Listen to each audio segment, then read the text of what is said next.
17 years of explosions yielded nothing but splintered wood, twisted metal, and a mounting body count. The perpetrator built his devices with the meticulous obsession of a watchmaker, sanding down every component, peeling away the skins of batteries, and ensuring not a single microscopic drop of sweat or stray fingerprint was left behind. He was a ghost haunting the American postal system, striking academics, airline executives, and computer scientists with terrifying randomness.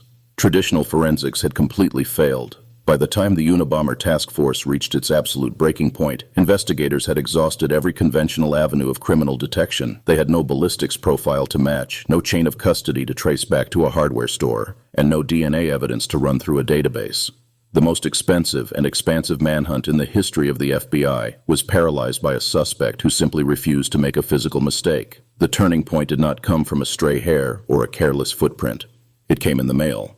In a brazen move, the Phantom Bomber sent a 35,000-word manifesto to major newspapers, demanding its publication under the threat of escalating violence. It was a sprawling, densely philosophical treatise railing against the psychological and environmental costs of modern technology. Most agents saw it as the rambling delusions of a madman. One man saw it as a crime scene. Enter James Fitzgerald, a newly minted criminal profiler who arrived at the Unabomber task force in the pivotal 1995 investigation. Fitzgerald was not a traditional bomb technician or a trace evidence specialist. He understood that while an offender can scrub a pipe bomb with bleach to destroy physical evidence, they cannot easily scrub the subconscious patterns of their own mind. Fitzgerald looked at the manifesto and realized the killer had just handed the FBI the murder weapon. To catch a ghost, you have to find his shadow. Fitzgerald proposed a radical shift in strategy, focusing entirely on forensic linguistics. This was not a widely accepted science within law enforcement at the time. The idea that you could build a legally binding profile of a serial killer based purely on his vocabulary, syntax, and punctuation was considered borderline academic heresy by old-school investigators who wanted physical proof. But Fitzgerald understood the underlying premise of linguistic stylometry. This is the statistical analysis of variations in literary style, operating on the principle that language acts as a digital fingerprint. Every person develops a unique idiolect, a distinct, individualized pattern of language use shaped by their education, region, era, and personal habits. Explaining the logic was one thing, but proving it in the context of a federal manhunt was an entirely different challenge. Fitzgerald isolated himself with the manifesto, reading the densely typed pages until the words blurred.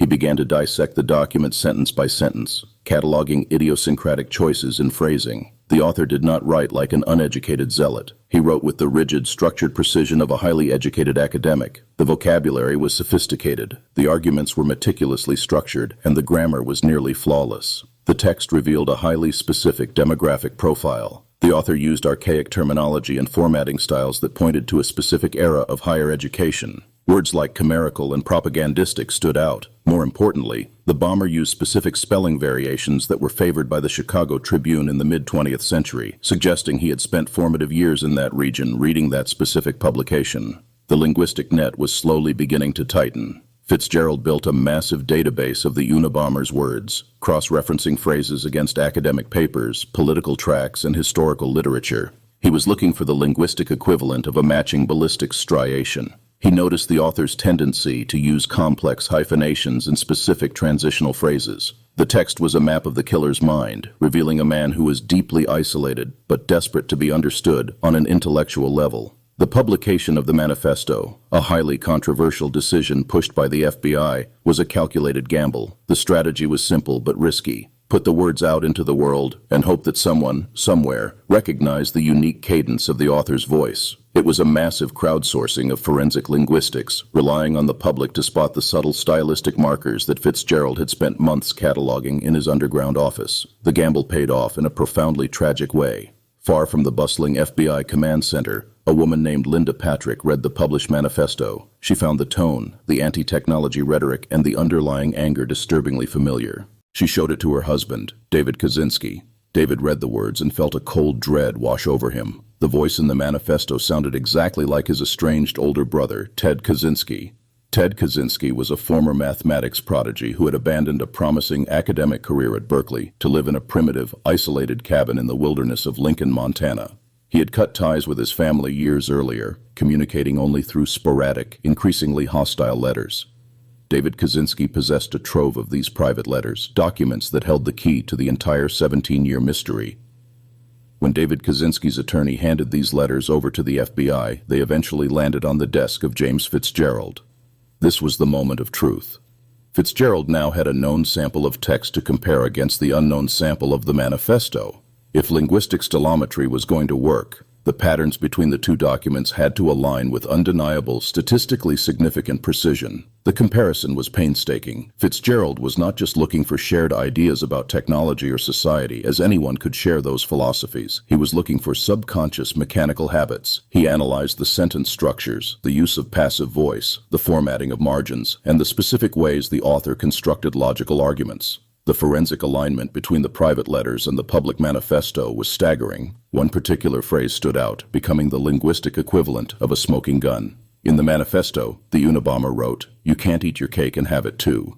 This is the historically accurate, albeit uncommon, phrasing of the popular idiom, which is usually inverted in modern parlance to, "You can't have your cake and eat it too." It was a highly specific, idiosyncratic usage. Fitzgerald scoured the private letters of Ted Kaczynski and found the exact same phrasing. Kaczynski, ever the rigid intellectual, refused to use the common, illogical version of the idiom. He insisted on writing, "Eat your cake and have it too," in his personal correspondence. Finding this specific linguistic quirk in both the anonymous bomb threats and the private family letters was a breathtaking moment of discovery. But the idiom was just the beginning. Fitzgerald documented hundreds of lexical matches. Both authors used the phrase cool-headed logician. Both authors used the word chimerical. Both authors structured their paragraphs with identical, rigid numbering systems. The spelling quirks, the hyphenation patterns, the vocabulary, everything matched perfectly. The probability of two different individuals sharing this exact combination of linguistic markers was infinitesimally small. The challenge now shifted from forensic analysis to legal strategy. The FBI needed to raid Ted Kaczynski's cabin in Montana, but to do so, they needed a search warrant signed by a federal judge. Establishing probable cause is the cornerstone of constitutional law, and historically, probable cause was built on physical evidence, witness testimony, or financial records. It had never been built almost entirely on the analysis of syntax and grammar. Fitzgerald drafted a comprehensive affidavit detailing his findings. He had to translate the complex academic principles of linguistic stylometry into clear, actionable language that a judge could understand and validate. He meticulously laid out the comparative analysis, demonstrating how the unique vocabulary, spelling anomalies, and grammatical structures formed an unbroken chain of evidence linking the hermit in Montana to the deadliest serial bomber in American history.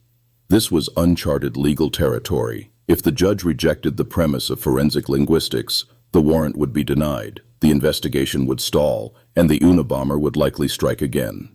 The entire weight of the 1995 investigation rested on the assertion that a man's written words could be as legally binding as his fingerprints. Fitzgerald's affidavit was a masterclass in logical deduction, presenting an overwhelming circumstantial case.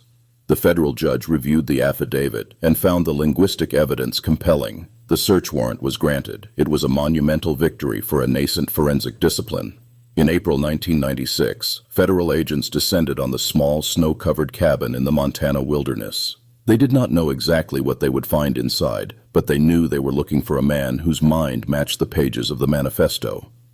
Inside the cramped, unlit cabin, agents found a scene of meticulous, terrifying obsession. They discovered bomb-making materials, chemical compounds, and a live explosive device hidden beneath a bed. But more importantly for the prosecution, they found the ultimate validation of James Fitzgerald's work.